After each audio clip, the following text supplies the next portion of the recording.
और उसकी चिंता में कमजोर होता जाता है, मगर उसे राधा नहीं मिलती। एक दिन गोपी एक पेड़ के नीचे बैठा था कि तभी एक कसाई की नजर उस पर पड़ जाती है। कसाई अपने लोगों की मदद लेकर गोपी को पकड़ लेता है और उसे कसाई खाने में ले जाता है। वह गोपी को एक मजबूत रस्सी से बांधकर बड़ा खुश होता है और कहता है, सुन बे बैल, 2-4 दिन खूब खा पी ले, फिर मैं तुझे काट कर खूब पैसा बनाऊंगा, समझा? कसाई की बात सुनकर गोपी को लगता है कि शायद अब उसका अंत निकट आ गया है और अब वह राधा और अपने बच्चे का कभी मुंह नहीं देख पाएगा। बस इसी गम में वह रोने लगता है और रोते रोते भगवान से प्रार्थना करता है, हे भगवान, मेरी मदद करो। मैं अपनी राधा को देखे बिना नहीं मरना चाहता। मुझे इस कसाई की कैद से छुड़वा दो भगवान। जैसे ही गोपी रोते हुए भगवान से यह प्रार्थना करता है, ठीक वैसे ही भगवान उसकी सुन लेते हैं।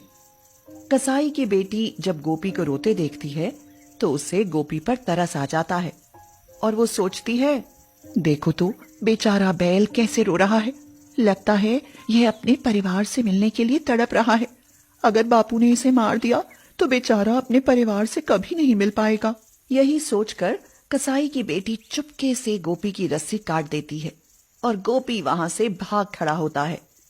भागते भागते वह एक गाड़ी से टकराकर सड़क पर जा गिरता है।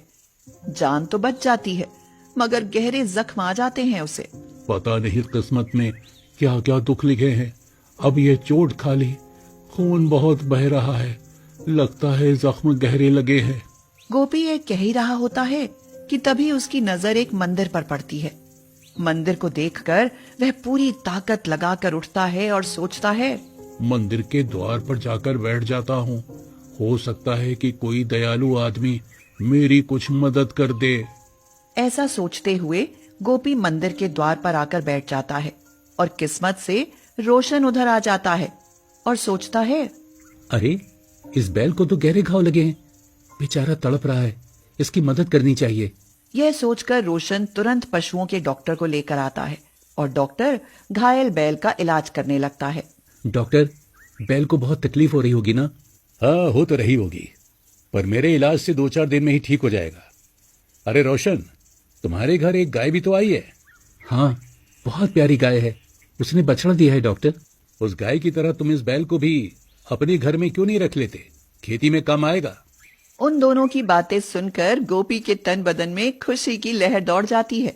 वह मन ही मन कहता है, वो गाय जरूर मेरी राधा ही होगी। हे भगवान, मुझे मेरी राधा से मिला दे। डॉक्टर के कहने पर रोशन जख्मी बैल यानी गोपी को अपने घर ले आता है। फिर जैसे ही राधा गोपी को अपने पास देखती है, उसकी आंखों से खुशी के आंसू टपकने लगते हैं और वो कहती है, गोपी, तुम आ गए गोपी। मैंने तो तुमसे मिलने की उम्मीद ही छोड़ दी थी। पर मैंने नहीं छोड़ी थी राधा, मुझे भगवान पर पूरा भरोसा था। आज उसने तुमसे मिला ही दिया। हाँ गोपी, पर तुम्हारी पीठ पर तो गहरे घाव लगे हैं। प्रेम के घाव हैं राधा, जल्दी ही भर जाएंगे।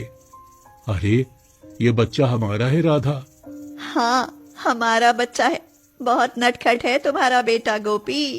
एक गाय और बैल के बीच ऐसा सच्चा प्यार देखकर लता और रोशन तो जैसे हैरान ही रह जाते हैं।